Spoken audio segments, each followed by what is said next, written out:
If you look at franchise values today, I'm pretty sure I'd get a lot more than $2 billion for it. Not that I'm going to sell it. I'm going to own this thing till I die, and then my family can decide what to do.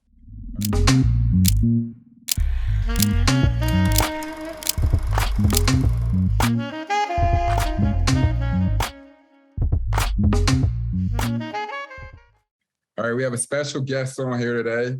He was just recently voted in the past couple of years as owner of the year by The Athletic. He's a former CEO of Microsoft. He's currently the 9th richest man alive with a net worth of estimated of over 85 billion. That's what I'm saying, big money. And you can see him cheering happy-go-lucky with the I made it, I hit the lotto smile courtside. We're talking about the legendary Steve Ballmer. Let's start off. So originally, I'm from the Midwest. I heard you're a Midwest guy as well. You're from I'm a Buckeye boy, so we call the state of Michigan the state up north. So let's talk about that, and let's talk about your early beginnings, because I realized you were in Detroit back in the day when it was a car town, heavy motor area. So what's that like? Well, I grew up, my dad was an immigrant. He came from Switzerland. After World War II, he went and worked for the U.S. Army as a translator at the war trials at Nuremberg. And then his sponsor brought him to Detroit, where my mom was, her parents were immigrants from Russia. And what do? Why was everybody there? Because there were jobs. Russian people had jobs in the car industry. My dad got set up. His first job was working as a hotel clerk. And he worked first for GM and Ford. And, it is a company town, like you said, Evan. It's a company town. A little different now, but it was certainly a company town back then. So how'd your interest in tech come about? Well, I'll tell you how it didn't come about and then how it did come about. Okay, let me hear it. Let's hear it, yeah. So when I was in high school, I went to a private high school that had computer resources. At a time, we're talking about late 60s, early 70s. Was it Country Day? Detroit Country Day School. All right, everybody goes there out of Detroit. How did I know that? Okay, keep going. Jane Battier, Chris Webber. We got a few guys out of Country Day. I think there was a guy at Ohio State, maybe Amir Williams. Amir Williams, yes. So we had computer resources at Country Day. Yep. We had, they were old time sharing. So you type something out, you'd get a paper tape, you'd run it in. And I took the computer class, and guess what? It was my lowest grade in high school because I just hated it. I really didn't like computer programming. For me, I was a math guy, I was a physics guy, but for some reason I didn't take the computing. I got to college. I took a computer class or two, one class where we had to write a program. That's okay. But I became friends with Bill Gates. And, he went and started this company that was the world leader in doing software for these little computers. That's what I knew. And we'd brainstorm about the business and how it would proceed. And only through that did I really then start getting interested in the tech world of then. That's 40 years ago, but then had stayed interested. Not current anymore, but stayed interested since. It really is cool. It really is pretty interesting. But don't look at me as a computer programmer, man. I've never written any software that mattered in its life. Well, what was it that Bill said that kind of got you into it? Because clearly you're Midwest. He's from Seattle. He clearly has some type of correlation where it kept your attention. I took a job right out of college working in Ohio at Procter & Gamble in Cincinnati. And I did not love that. No. I worked on Duncan Hines brownie mix, and I gotta say, a little slow, good training. So I go back to business school and still in touch with Bill, and he says, "Hey," he calls me one day. I'm trying to decide what to do for the summer. He says, "Hey, we kind of need a business guy here at Microsoft. I know you're in school, but too bad you don't have a twin, blah, blah, blah." I got the message. And I stopped and thought, Bill was the smartest guy I ever knew. And I like people at Procter & Gamble, but I like the idea of working in a fast-paced new thing. I like the idea of working for somebody that smart.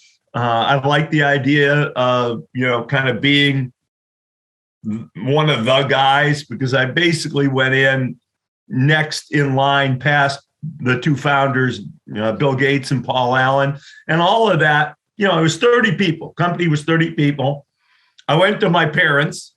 As I said, neither of whom had been to college. My dad hadn't finished high school. Mm-hmm. And I said, I'm going to drop out of Stanford Business School, and I'm going to go join my friend Bill at his little company in Seattle that does software for personal computers. And my dad said, what the heck is software? And my mom said, why would a person ever need a computer? Now, these days, that's kind of funny, but in 1980, those were real questions. Yeah. So I struck a deal with Bill. I'll come for the summer. The idea is I'm there full time, but if you don't like me, you fire me at the end of the summer. And if I don't like you, I quit and go back to business school. Okay. And, I got swept up in it. Took me a month or so. The first month was kind of rough for us, but after that, and I stayed till I retired, basically the year I bought the Clips. And before I transition to how you bought the Clips, I'm going to be vulnerable right now. I have no idea what the Nuremberg trials are. Okay. But your father was there, I hear. Yeah, it's kind of a big deal. After World War II, they took the so-called war criminals, the Nazi war criminals, mm-hmm. the people who had ordered the execution of Jews and done other things that weren't just military, but they were considered war crimes against humanity. Mm-hmm. And they tried them in this town of Nuremberg in Germany. And my dad was assigned to interpret for some of those heinous people that were being tried for war crimes. Mm-hmm. He did. My dad, when he was there, he saw a man hang for his war crimes. I mean, it was a serious deal right after the war, and they couldn't use Germans because they were trying Germans. Right. And so he spoke German fluently for being from Switzerland, but it was kind of a crazy time there. And, I'm kind of proud of my dad's involvement. My mom's Jewish. My dad was Christian, but a lot of those crimes were crimes committed against Jews. And the whole thing is, it's a little emotional, I'd say, for me. Yeah, and I appreciate you giving me a history lesson and, opening up to that. So, interesting transition. We speak a lot about generational wealth here on Point Forward. We speak a lot about players transitioning from, it's been a lot of talks amongst the players in terms of, what are you transitioning to when you're done with the game of basketball? And then you just talked about how you retired, essentially, once you bought the Clippers. Walk us through that process. What was most exciting about it? Where was your interest at? How did you come about, wanting to get involved? And what was the moment where you were thinking, all right, let's go ahead with this transaction? So I didn't grow up when I was real young with basketball. My dad was an immigrant. He knew soccer, and he had learned about American football because he thought, okay, to get ahead of business, you got to know about American football and golf. Those were the things he had taught himself. There you go. And golf. He saw all the guys who got to the top of Ford Motor Company seemed to play golf. So he went out and learned. My family moved overseas with Ford for a few years. I came back when I was 11, and we moved into a neighborhood where a lot of kids had backboards up on the, over the garages in the house. And I totally got into basketball. Mm-hmm. I was never any good. I made one no-cut team in 9th grade, but it was always fun and calming for me to go out and shoot. So I love basketball. I did stats for the basketball team, some in high school for the Harvard team. I did rebounds and assists in the day, so to speak, when Pete Carrill was coaching at Princeton and Chuck Daly was at Penn and Satch Sanders was at Harvard. So it was kind of a day for Ivy League basketball. Yeah. Mm-hmm. The Palestro too. I was a fan. And I wasn't a fan of the Celtics, I'll say that. I was Pistons all the way. But I got here to Seattle, bought my season tickets after I'd made a little bit of money here at the Sonics. And Paul Allen, who owned the Trailblazers starting in the late 80s. Yeah. Paul was my friend as well as co-founder of Microsoft. And he kept saying, Steve, you love owning a team. Steve, you got to buy a team. And I'd been hearing that for years. But I had a full-time job. Mm-hmm. And I said, I can't, not only can I not be, I can't appear to be distracted by this other thing. And oh, by the way, I got young kids, and I don't know how it might screw up young kids to have dad own a basketball team, because it's, it's a little weird. Right. So after I retire, I still have one son at home. The other two are launched. And I learned these teams don't come up for sale very often. Right. And Paul had been pumping me. He was still pumping me. I went to see Adam Silver. What do I do to get a team to Seattle? He says, that's not how it works anymore. We don't move teams. And he said, go look at Milwaukee. They were for sale at the time. Mm-hmm. I looked at Milwaukee. Owner didn't really want to sell to me. Milwaukee's kind of a far way away. And then, the secrets of Donald Sterling, or not so secrets of Donald Sterling, were revealed. And I'm thinking about it a little bit. And one day after it happens, my middle son calls and said, Dad, this thing's going to sell. You got to, this is before anything other than, the revelations. Right. Yeah. And he said, you got to get on it. This is your thing. You got to go buy that team. And so I said, this is it. I jumped. We had failed. We tried to buy Sacramento a year or two earlier and get it to move to Seattle. And I love LA. And so I don't need to move any team in LA. I'm happy in LA. I'm delighted to be in LA. We still live in Seattle, but in the wintertime, leaving the rain up here, Evan, you know that from your time in Portland, getting out of the rain, getting to LA, getting to a place where I know it's easier to recruit free agents, a little easier than it is in the Northwest. Of course. I thought I died and gone to heaven, Andre. Is that your business side kicking in, thinking about LA as well? A little bit, but really, I like the weather. I like the sort of the attraction of the place from for basketball player sense. And it's turned out to be everything I would have hoped for and more in terms of location. We had a team dinner last night. I was talking to one of our guys, and he said, some players don't like to play in their hometowns. Some do, some don't. But one thing I can tell you, at least this owner probably prefers to own a team in LA than Seattle, so I don't have people bugging me at the grocery store. Anyway. That's true. Sorry, guys, I'm rattling on. Oh, no, it's all good. But was that a reason why you were willing to pay 20% higher than the next bidder? Were you for sure, once not being able to get the Supersonics before they went to Oklahoma City, or I believe you tried to get, like you said, Milwaukee, you tried to get Milwaukee as well as the Sacramento Kings, where you just by the third time, you're I'm for sure getting a team. This location, this is everything I could think of. Was it 1,000% here, take this $2 billion and make me owner? Well, one thing I'm going to tell you, because we're in the context of some generational wealth, as Andre said, et cetera. Yes. You don't ever really know how much more you paid than the second bidder. Right? I mean, nobody really tells you. You're getting Jimmy Janged along to get the price up. Uh-huh. I had a sense that the second bidder had a bid at 1.6, but were willing to go to 1.8. That was kind of what I was getting as back channel from the investment bankers, et cetera. They're trying to get the best price. And I just decided I really wanted to own this team.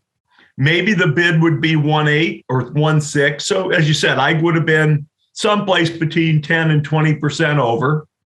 But I said, look, if we go to $2 billion, we get the same headline numbers they got for the Dodgers, which was just over $2 billion, including the ballpark. We didn't get the ballpark out of the deal. And I said, that ought to make them feel pretty good to get that big a number. And I figured it would stop the bidding and just let me take it, which, as you guys know, it did.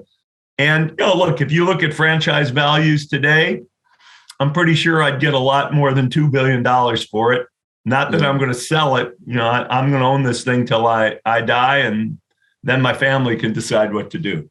That's special. You talking about generational wealth. I like that statement in terms of now my family can decide. I think that's key. And I wanted to kind of go towards, what was the first thing you did as the owner of the Clippers? The day one, what are you thinking? What do you want to do? What's your kind of your, how do you want to entrench yourself into the organization and the community? Yeah, there's I may get it a little wrong, but there's an expression from John Wooden that was something like, be quick, but don't rush. Yes, that's it. I came from Lute Olson, who was big. I think he followed Coach Wooden a lot. So I got some of the same things from Coach Wooden. That's the one, It's in that blue book. Yeah. Pardon me? I got that one too. It's in that little blue book that everybody reads. Yeah, I got that too. It's like the basketball Bible. So I would say what I did was try to be quick, but not rush. So what did that mean? I don't know anything about the basketball side, not really. I mean, people are starting to show me cap tables and analytics, but I say, look, on this side, I just have to take my time and learn. We had a phenomenal guy, Doc Rivers, as both coach and head of basketball operations. That's fantastic. I can learn from Doc. I can learn by studying. On the business side, the league had fired the team president when they took the team from Sterling. Mm-hmm. So I had to move quick to hire a great president of business operations, which I did. She's still with me, Gillian Zucker. Mm-hmm. One of the top women in sports, and I think at the time probably the top woman in sports, which, I didn't hire her for that reason, but she's just phenomenal, and got that locked in. I was a little quick, but not rush on the notion that we needed our own stadium. Yes. I'm not an arena guy. I'm not a real estate guy. I don't know anything about it. But a buddy of mine from college is a real estate guy. He was a part owner in the Warriors. I think he owned, a small share of the Warriors, a guy named Dennis Wong at the time. And he said, I'll sell out, come join you at the Clips. And, a year later, we were out there looking for a plot of land to build a stadium. Now, building a stadium turns out to take a whole lot longer than I thought. So we started in 2015, I think, on that project, late 2015, and we'll open in 2024. So 9 years, start to finish. And so on that one, in a way, we were quick. Over time, I feel I'm not a basketball expert. I'm never going to pretend to be an expert.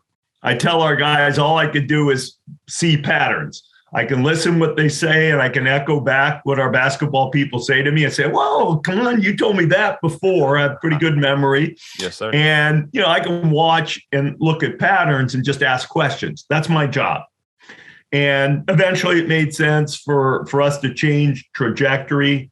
Doc said, I want to put this guy, Lawrence Frank, in to run the basketball ops so I can really focus on coaching. Eventually made sense for Doc and for me to switch things up a bit. He's got a great job, obviously, in Philly. We got Ty Lue in as our head coach. And, but that took me years to try to evolve to where we are today. I'm not a guy who says you make changes fast. I don't believe in that. I believe you commit to people. I think that's key to building a good business. And we've had this team in place now for a number of years. Ty, obviously, just for the last couple of years. But, Ty's the best. At least in my view, the guy is just the best. I'm so excited to have him as our coach. And Lawrence is phenomenal, I think, as head of basketball ops. Gillian's done a great job. The only guy who really might be accountable for any business problems are me, because I'm happy to spend and invest in our team. So like if somebody would look at the P&L, they'd say, come on, man, this is not a very good profit loss situation. You're spending too much money. You know what I say? It's all about winning a championship. That's job one. We'll worry about making money once we got that in order. And you said it's all about winning championships. So that's your main goal, everything moving forward. You hear a lot of organizations say, like, we want to win a chip, but their actions speak completely different. So you had a couple of chances the past couple of years, but Andre and his buddies ruined it. But you for sure want to make it a first-class organization. And where do you want to take it towards? You see some of these documentaries like the Lakers and everything like that. Are you trying to build something along those lines? Is that what motivates you as well? Like the legacy? We want to build a great organization. A great organization. You're not a great organization if you never win championships. You can't claim to be great if you never win. You got to have some luck to win. Yes. But you also have to have some skill. You got to have some willingness to go big, or you're going to go home every year. I have a lot of respect, for example, for what the Warriors have done. And yet then you also have to have just that mix of luck. Yes. I could joke around and say these guys are a phenomenal team. They were phenomenal last year, but they too get luck, healthy at the right time. Other teams like ours, unhealthy at the wrong time. Mm-hmm. So you got to invest in being great. What does that mean? You got to support your guys. You got to put together rosters that matter, even if they're expensive. You have to support the players with the right kind of medical and training and comfort in terms of travel and the like. That's what I can do. Mm-hmm. Yes. You can hire the right people. Any organization, not just a basketball team, if you're the top person, you don't really run anything. I don't pretend to run anything. I pretend to pick the people at the top and give them the resources to do their job. So if we do that, we'll be a great organization, but we won't know it unless we win some championships. That's the proof is in that pudding. How does that differ from, when you're a CEO at Microsoft and building a gigantic corporation? It's not all that different. People ask, what's the difference between business and basketball? And in every detail, they're different, but at the broad strokes, they're not. You have to commit for the long term. You can't just say, we're trying. No, we got to try to be a great organization every day, every month, every year, every season. You can't say, this year we're going to float in and go big and we're never going to, we're going to be timid. No, you got to be bold. You got to be big. You got to be committed at all times. You got to get the right people. If you don't have the right people at every job, the right person in medical, the right team, the right coach, you just can't miss. You got to be willing to make changes when you don't have the right people. You can't be static in your mindset about it. You have to be smart. You have to say, okay, think strategically, not let your mind get soft, but be rigorous. Where really can we go with what we have for players and cap space in the future? You can't say, hey, I'm only in this for 1 year. Is that like business? It is. I'll give you one other way in which it's like the tech business. Mm-hmm. I never understood. Look, I'm not an engineer. I told you guys that up front. I never wrote any software. So all I could do with our software development guys is ask questions. Our software development guys, software development is kind of the, what shall I say, the group that needs to be surrounded and supported. They are the folks building the product. Uh-huh. There's a little bit of analogy to yes. the coaches and players on the basketball side. Mm-hmm. And I'm not an expert there either, but I got to ask questions, push, challenge. But at the end of the day, I got to trust. I've got a question. It's kind of off the whim from what you've been speaking on in terms of like mergers and acquisitions. And I kind of see that as, you're trading a player or you making a big free agency signing. What's it like going for a major acquisition at Microsoft and trying to get the public markets to understand why you did what you did and then having to answer to the media as to why you did what you did? Because I see a lot of parallels in sports, being that, now I'm in the tech space, have my own fun and investing a lot in the tech space. Yeah, it's a really good analogy you highlight there, Andre. I think that's a good way to think about it in many regards. You say, hey, look, we have this unique possibility of changing our business around. Mm-hmm. Okay, what's that really worth? Do we have other options? Are there other companies out there? Is there something we could do internally? i.e., could we do with our own player development or other trades or free agent signings? How does that all come together, fit together? Your analogy is perfect on that one. Let's say you say, okay, we're going to sign up for a big one. I'll give you the example of Xbox. We looked at buying other companies. We said, no, we just got to go in and compete with Nintendo at the time and with Sony. We got to go in big. But it's sort of like we're going to go with our own player development. And we made some mistakes. We spent some money, but we stuck with it. Some other times you say, hey, we're going to do a big acquisition. Now, you're right. You have public shareholders. It's some of their money. In this case, at least, it's all my money. And so I don't have to explain to shareholders, but you sure have to explain to the fans, to the media, which is similar. And the toughest thing, you also have to explain to your own employees, your own staff, why this is going to be good. Because at the end of the day, it's your own internal people who have to believe. The problem isn't, I think this might be similar in basketball. It's sure this way in business. Your own employees are more likely to believe what they read in the newspaper, so to speak, than they are to believe what you tell. It's very true. Yeah, because they trust the random. So I don't trust you. that's why would I trust you? I know you more. We had Colin Powell in, former head of the Joint Chiefs of Staff, Secretary of State. We had him in one time to talk to the Microsoft exec staff. And he really explained every time he went and said something publicly during the Iraq War, he said to himself, I got 14 different audiences. I've got the enemy. I've got our allies. I've got Congress. I've got our troops. I got the family of our troops. And I won't remember all of them. Right. And he said, you got to be speaking to everybody, and including your own troops. And that's kind of how it is. You're talking about trust and, trying to, the audience who you speak to. After the whole Donald Sterling situation, everything, how did you approach to gain trust amongst the players and then literally everybody around the basketball world? Because not only did that situation kind of, stain for the moment, but it had some leftover aftertaste where I felt like even when you came in, you had nothing to do with anything.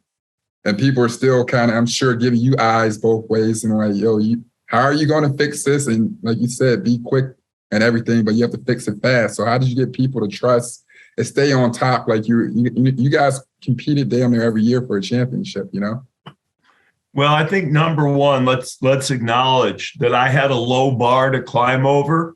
Mm-hmm.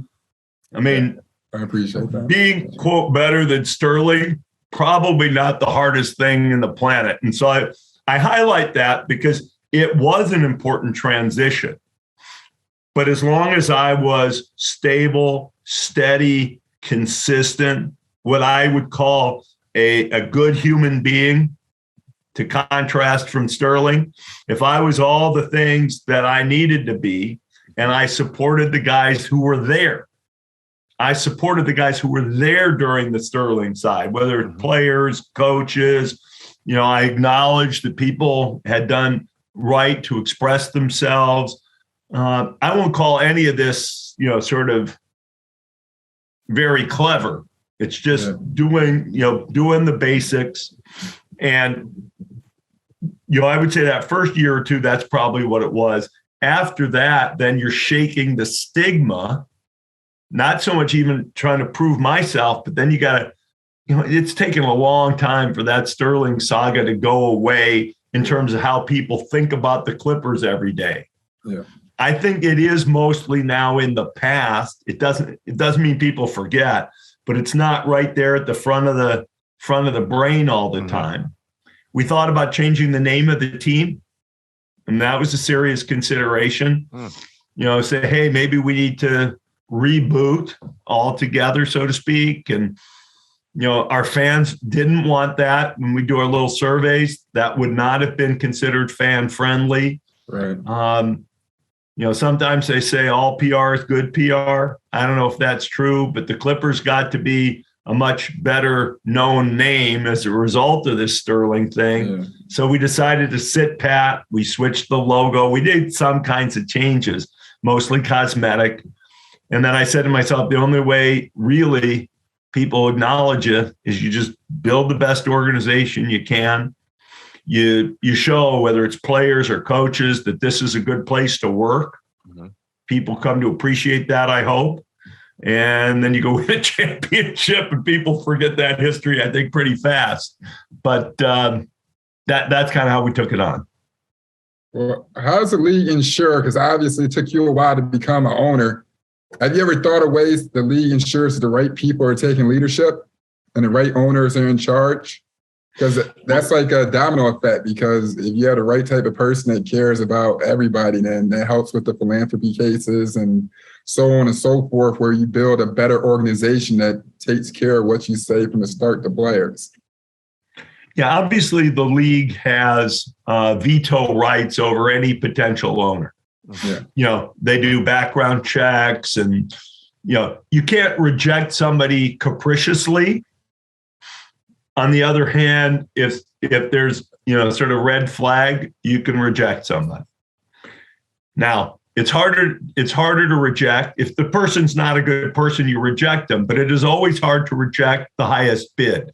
Right? Because if you're a current owner, you say, hey, look, if they continue to force people to take low bids, my franchise is worth less. Right. So you want the best people you can to bring in the highest bids you can. But you can assure that somebody is philanthropically active. I mean, that is not, hey, we're not going to approve this unless you agree to give away a bunch more money. That doesn't work. Now, I think all owners have been blessed, whether it was blessed by what they had before or in these franchise values that we see today. I think it's a good thing to give back, for example, philanthropically. Happens to be a focus for my wife and I anyway on what we call economic mobility. Kids and families were basically, because of where they were born and whether it's color of skin or the poverty of the parents, the kids just don't have the opportunity.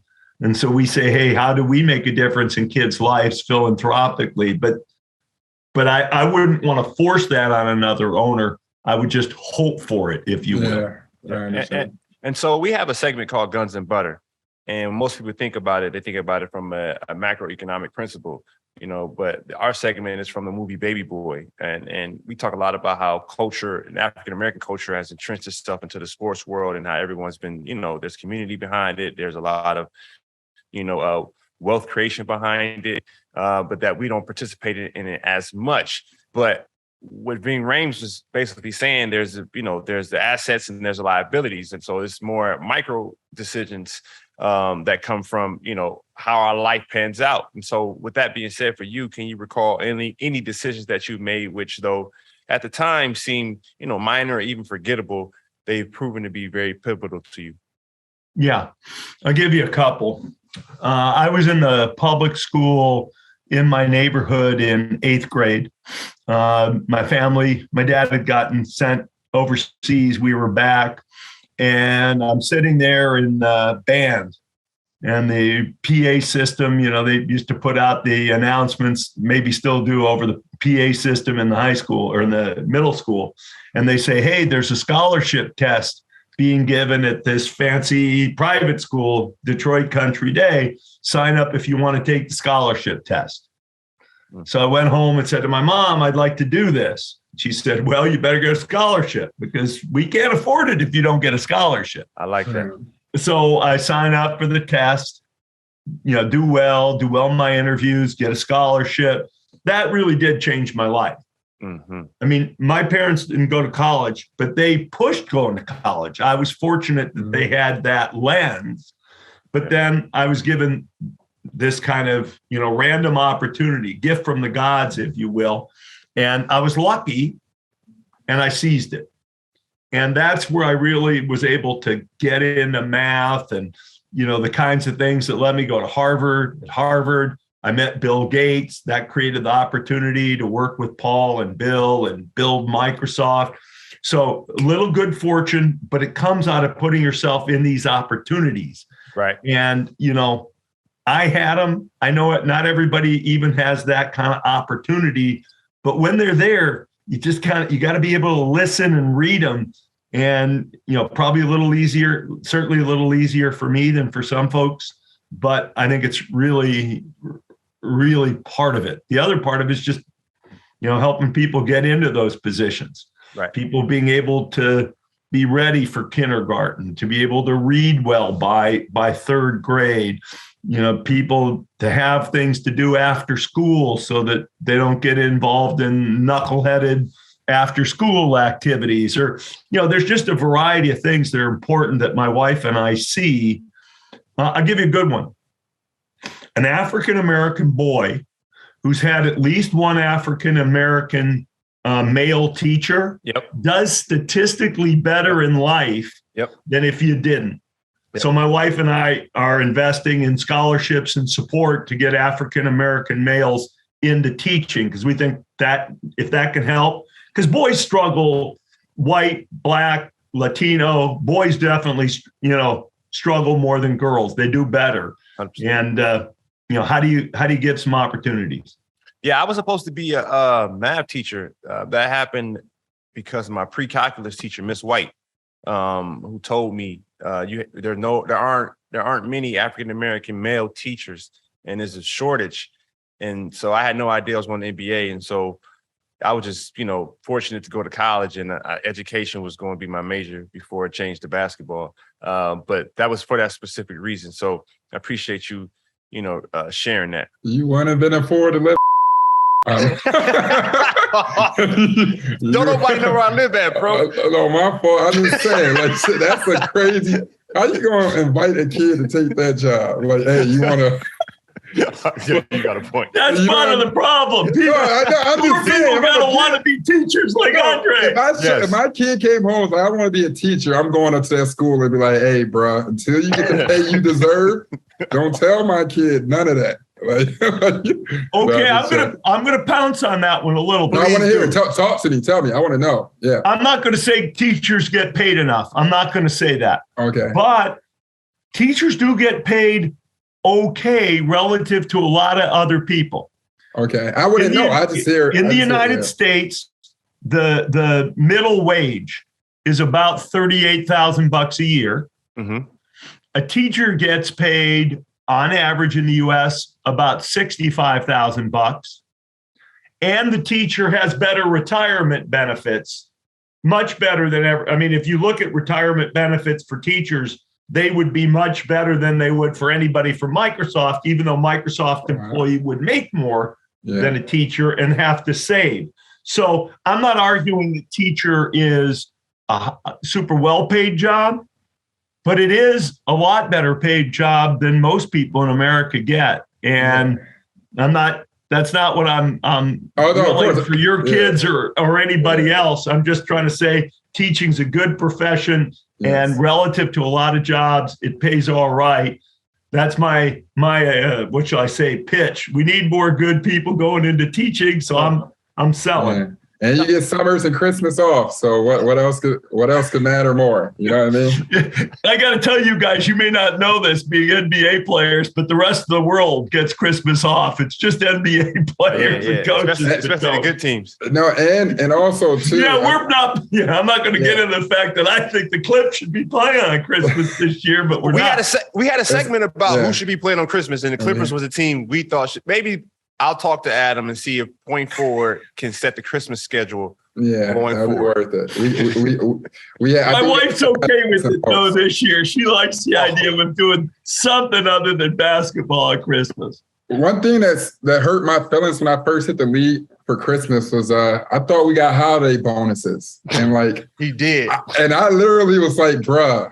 Good. I need some cheer. We get a holiday bonus. And I'm like, so what's the bonus? They're like, you don't get a bonus. It's your paycheck. And I'm like, maybe for Christmas, you work that in, Steve. I think rookies would appreciate that. You know what I mean? We get and ironically, if the team gives you something, the owner gives you something worth over $500, it would be a violation of the salary cap rule. So there you have it. I think it's $500 max or something like that. I know we were able to do Xboxes one year, but maybe it's a little less than $500. So that Christmas bonus, it's maxed out. I hear. I'll just take some timeshare at your spot.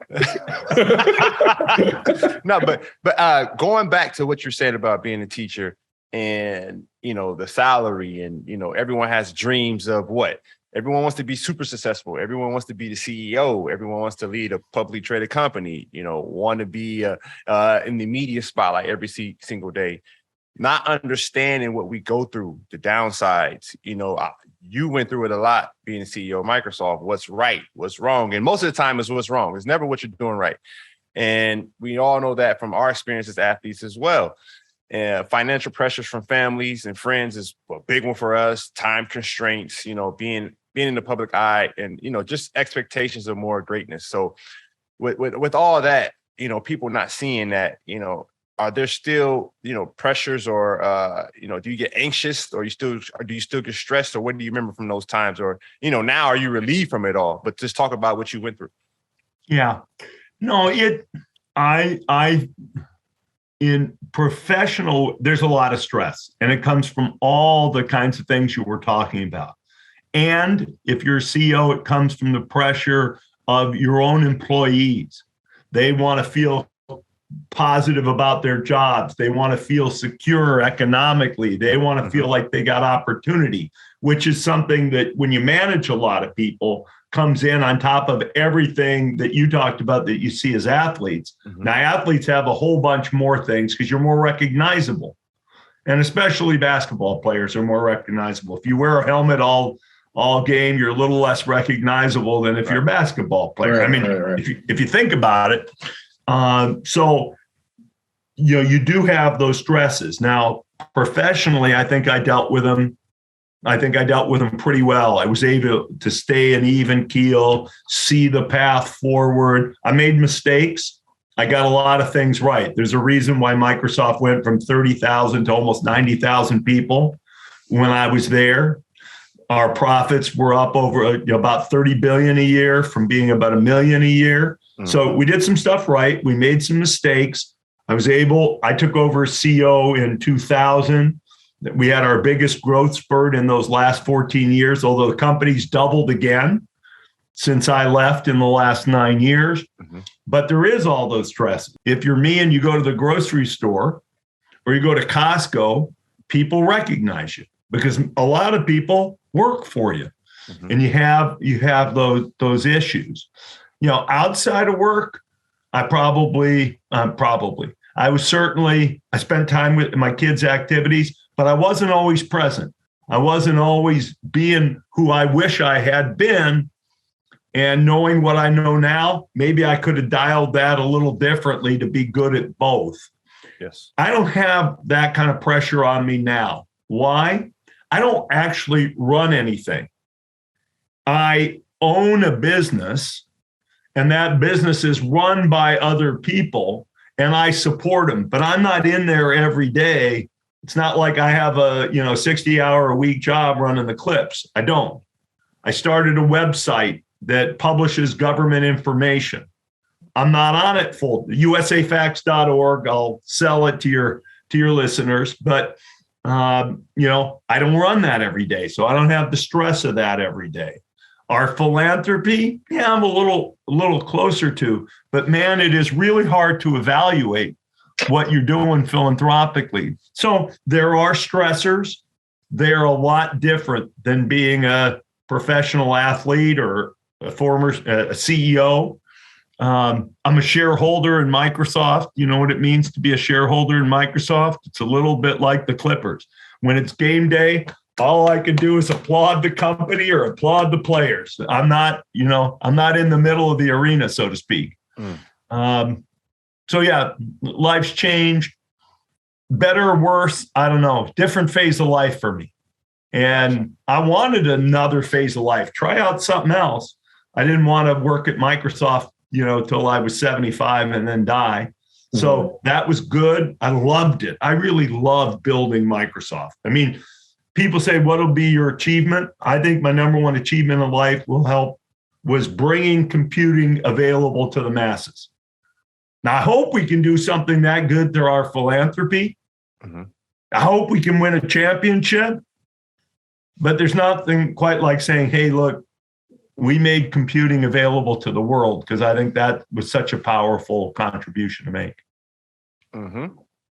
I agree. And so I guess in closing, this is from me to you, my closing statement, and I just want to say thank you for the time.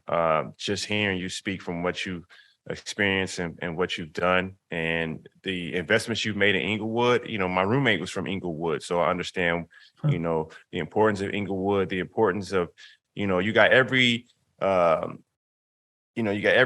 financial part of the pyramid in Inglewood from an African-American standpoint. You got the high end, you got the middle class, you got the low end. So, and most folks come in terms of they change the African-American community around for their benefit. And so I've seen, your investments to the actual, core of Inglewood. And I hope we continue to see that more and more.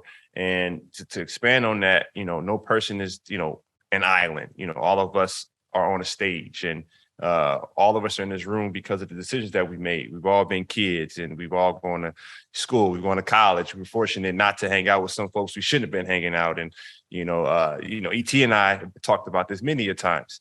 And for me, it was Boys and Girls Club. And there were certain individuals that let me know, like, hey, Andre, you're different. So make sure you don't go with them to certain places. And I kind of remembered that growing up.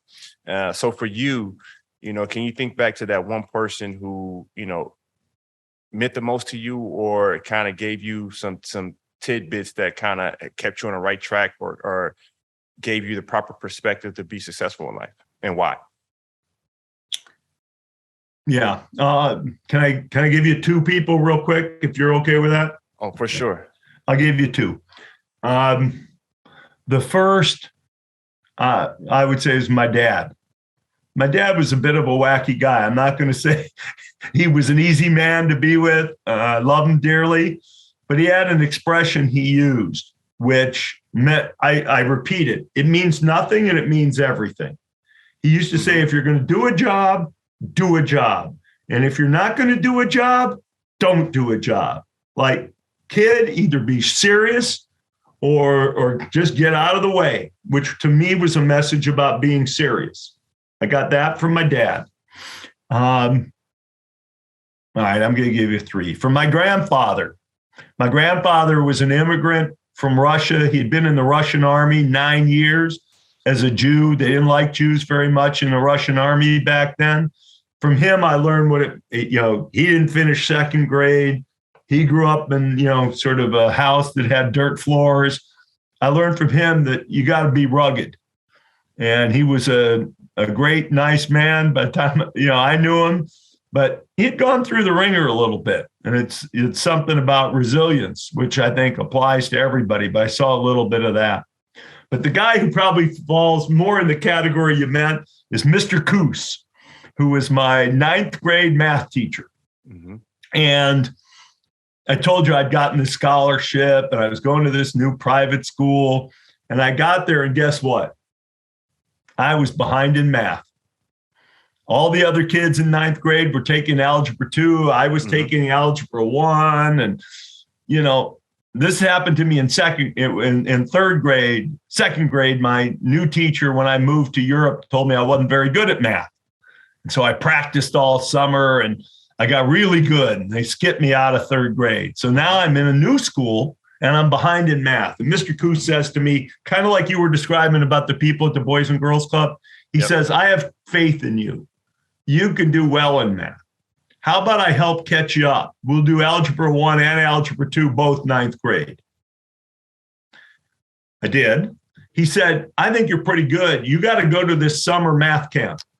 Some of the best and brightest in the Detroit area are going to be in this summer math camp. I went to summer math camp. The next year, I took 3 math classes because he had got me all stirred up. And then he says to me, look, I'm doing my master's in math down at Wayne State University in Detroit. You're not going to get everything, but why don't you ride down with me to my class on Wednesday night so you can get an exposure to college math? That is a real investment by a teacher and a student. It got me all flamed. And look, math was my ticket to college. Everybody's got their ticket. That was my ticket. And if it hadn't been, I wasn't going to have a bad life. I'm not going to argue. I would have had a fine life.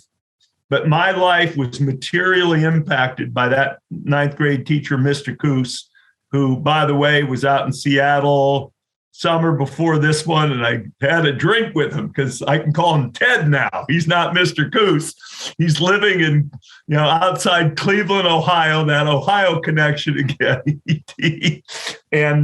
But he did change my life. That's amazing. That's an that amazing story. Yeah. Yeah. It was even two colder parts. Your teacher invited you and you actually went, because most dudes want. Most people like, man, no, I'm not going. I'm straight.